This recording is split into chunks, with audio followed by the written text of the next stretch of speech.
This is the gospel booklet you wrote for Reformation Heritage Books a few years ago now. I think it's probably in 36 languages all over the world. Perhaps you can tell us why you wrote it, and have you heard any reports about how God is using it? We hear quite a few reports around the world. The reason why that's the result of flying on airplanes. And what I mean by that is, if you notice, it kind of goes through everything. And the reason why is I was always sad, like if I witness to someone on an airplane and they seem to be interested, and then we have to get off the plane. Or if someone were to make a profession of faith, after you've talked to them, what do you do? And so what I wanted to do was to give them something that would go back through everything we discussed, but more thoroughly, and then also other things.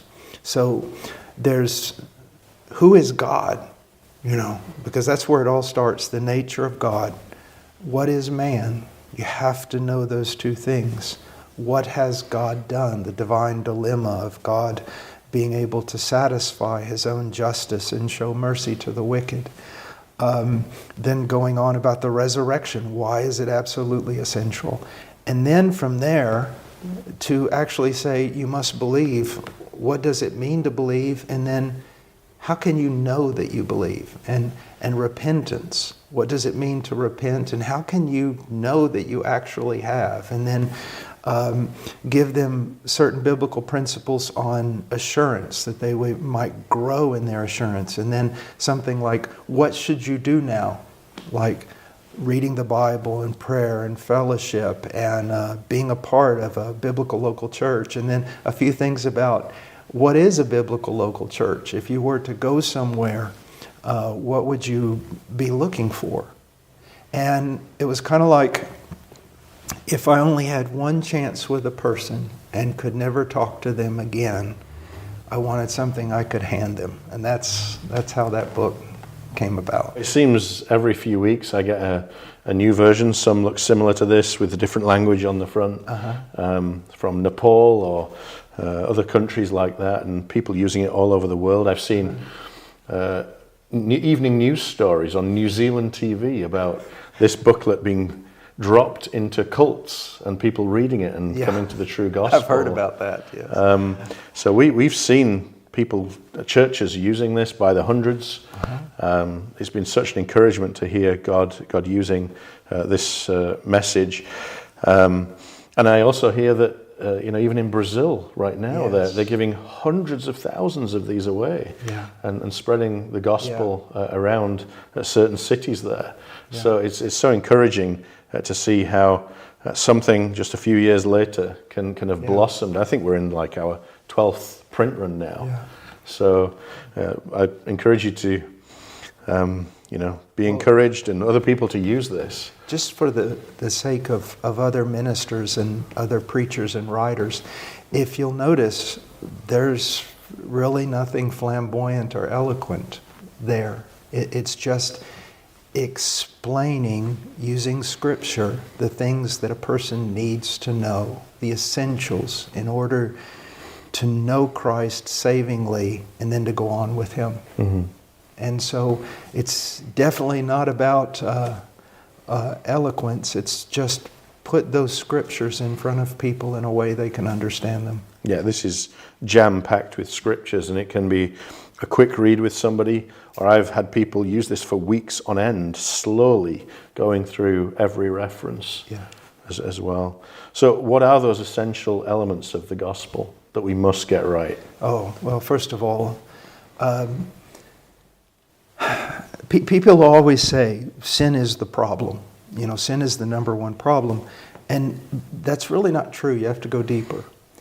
If God was unjust, if God was sinful, if God's nature was different than it is, then sin would not be the problem. So the number one problem is God is good and we're not. And so that has to be set before the person. They have to know who God is. My people are destroyed for a lack of knowledge. Or in Psalms 50, you thought I was like you. I will rebuke you. So they need to know who God is. Then they need to know the truth about man.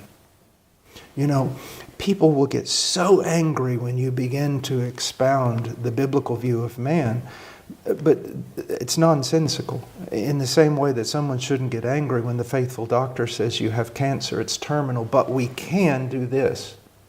You know, we have to tell people the truth, and we do them no favor by withholding what Scripture actually says.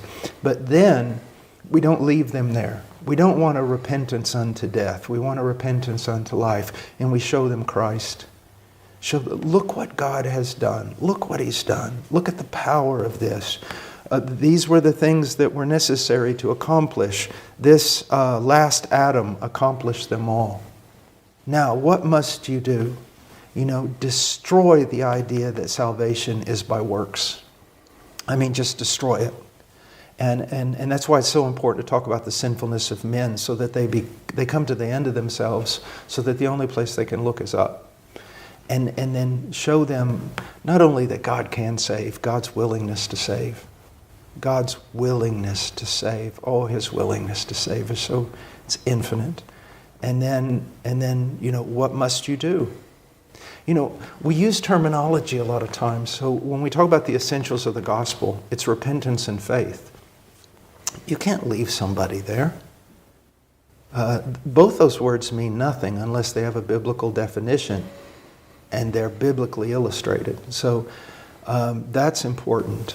And then I think one of the most overlooked powers in evangelism is explaining to someone, what does justification actually mean?